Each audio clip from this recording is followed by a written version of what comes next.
ଆଜିର ଏହି ଭିଡ଼ିଓରେ ଆମେ ସପ୍ତମ ଶ୍ରେଣୀ ଇତିହାସ ବହିର ପ୍ରଥମ ଅଧ୍ୟାୟ ନୂତନ ଶକ୍ତିର ଅଭ୍ୟୁତ୍ଥାନ ଏହି ବିଷୟଟିକୁ ପଢ଼ିବା। ତୃତୀୟ ପାର୍ଟରେ ଆମେ ପ୍ରତିହାର, ଚୋଳ, ପାଣ୍ଡ୍ୟ, ହୟଶାଳ ଏବଂ ଯାଦବ ବଂଶ ବିଷୟରେ ପଢ଼ିବା। ଭାରତର ରାଜନୈତିକ ପୃଷ୍ଠଭୂମିରେ ଅଷ୍ଟମ ଶତାବ୍ଦୀରୁ ଦ୍ୱାଦଶ ଶତାବ୍ଦୀ ମଧ୍ୟରେ ଅନେକ ରାଜବଂଶର ଉତ୍ଥାନ ଘଟିଥିଲା। ପ୍ରତିହାରମାନେ ଉତ୍ତର ଭାରତରେ ଶାସନ କରୁଥିବା ବେଳେ ଦକ୍ଷିଣ ଭାରତରେ ଚୋଳ, ପାଣ୍ଡ୍ୟ, ହୟଶାଳ ଏବଂ ଯାଦବ ବଂଶର ଶାସକମାନେ ଶାସନ କରୁଥିଲେ। ପ୍ରତିହାର ବଂଶ। ପ୍ରତିହାରମାନେ ଥିଲେ ଏକ ଶକ୍ତିଶାଳୀ ରାଜପୁତ ଜାତି। ପ୍ରତିହାରର ଅର୍ଥ ହେଉଛି ଜଗୁଆଳି।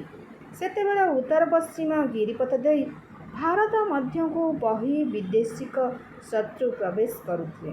ସେମାନଙ୍କୁ ପ୍ରତିରୋଧ କରି ଗିରିପଥକୁ ଜଗୁଥିବାରୁ ପ୍ରତିହାରମାନଙ୍କର ସେହିପରି ନାମକରଣ ହୋଇଥିବାର ଅନୁମାନ କରାଯାଏ। ତୁମେ ଜାଣିଛ କି ପ୍ରତିହାରମାନଙ୍କୁ ମଧ୍ୟ ଗୁର୍ଜ ବା ପ୍ରତିହାର କୁହାଯାଏ।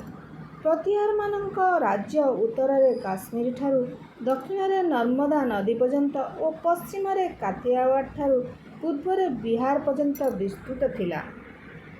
ପ୍ରତିହାର ବଂଶର ରାଜାମାନଙ୍କ ମଧ୍ୟରେ ପ୍ରଥମ ମିହିର ଭୋଜ ଥିଲେ ଅନ୍ୟତମ।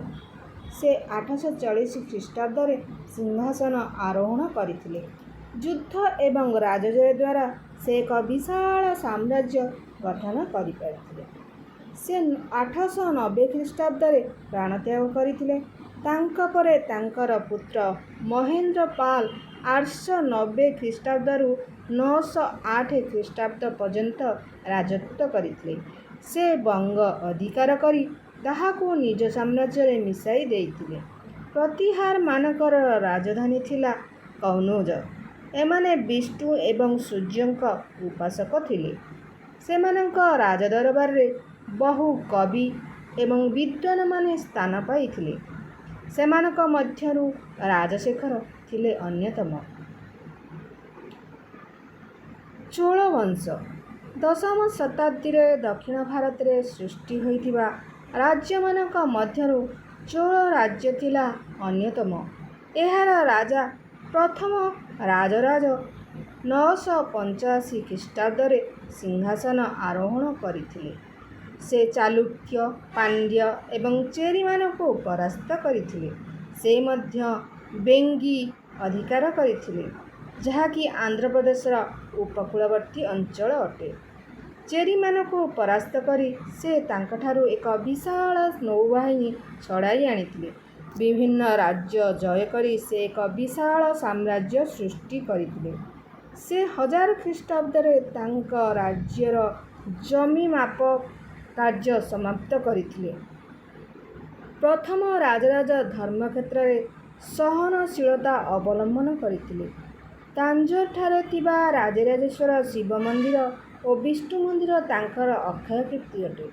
ସେ ମଧ୍ୟ ନେଗାପତ୍ତନମ୍ଠାରେ ଏକ ବୌଦ୍ଧ ମନ୍ଦିର ନିର୍ମାଣ କରିବାରେ ସହାୟତା କରିଥିଲେ। ସେ ସମୁଦ୍ର ପଥରେ ମସଲା, ଚା', ମୂଲ୍ୟବାନ ପଥର, କାର୍ପାସ ବସ୍ତ୍ର ଆଦି ପଶ୍ଚିମ ଏସିଆକୁ ପଠାଇ ବହୁ ଅର୍ଥ ଉପାର୍ଜନ କରି ନିଜ ରାଜ୍ୟକୁ ସମୃଦ୍ଧ କରିଥିଲେ।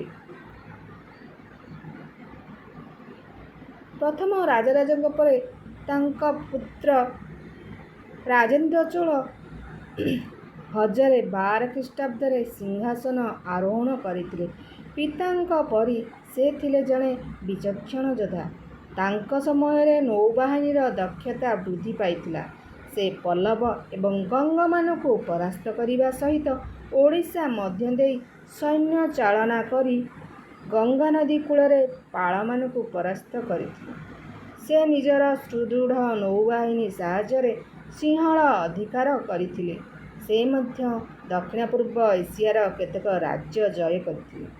ଏହାଦ୍ୱାରା ଏକ ବିଶାଳ ଚୋଳ ସାମ୍ରାଜ୍ୟ ଗଠିତ ହୋଇଥିଲା। ରାଜେନ୍ଦ୍ର ଚୋଳ ଥିଲେ ଜଣେ ଜନମଙ୍ଗଳକାରୀ ରାଜା।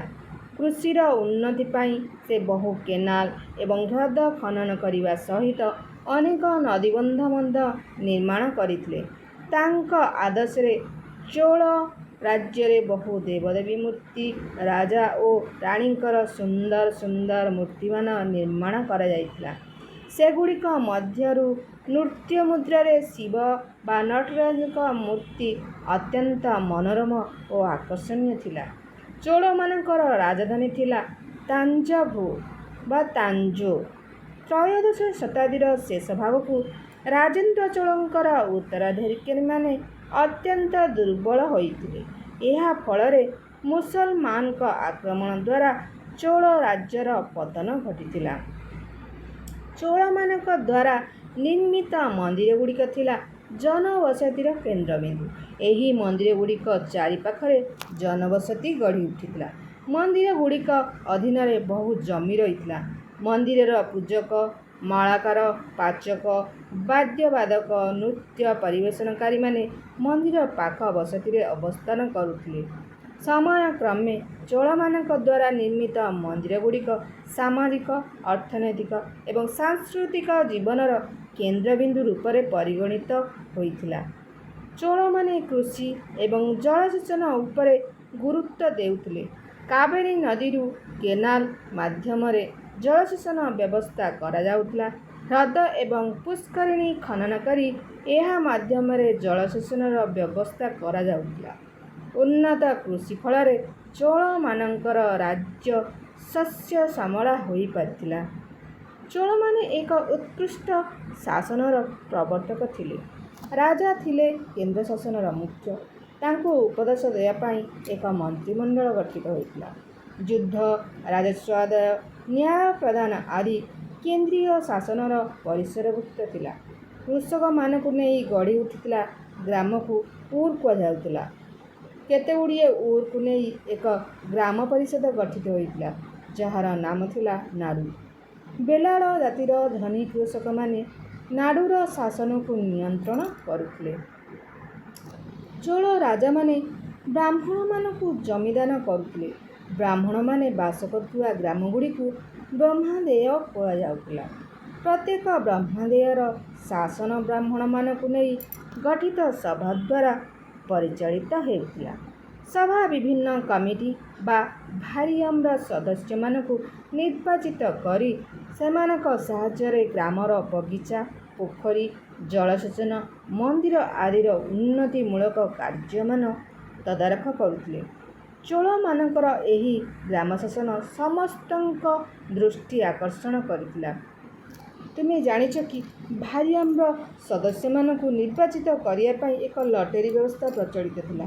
ଗୋଟିଏ ପାତ୍ରରେ ବିଭିନ୍ନ ବ୍ୟକ୍ତିମାନଙ୍କର ନାମ ତାଳପତ୍ରରେ ଲେଖି ରଖାଯାଉଥିଲା।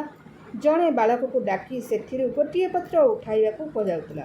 ଉଠାଯାଇଥିବା ତାଳପତ୍ରରେ ଯେଉଁ ବ୍ୟକ୍ତିର ନାମ ଲେଖାଯାଇଥିଲା, ସେ ହିଁ ନିର୍ବାଚିତ ହେଉଥିଲା।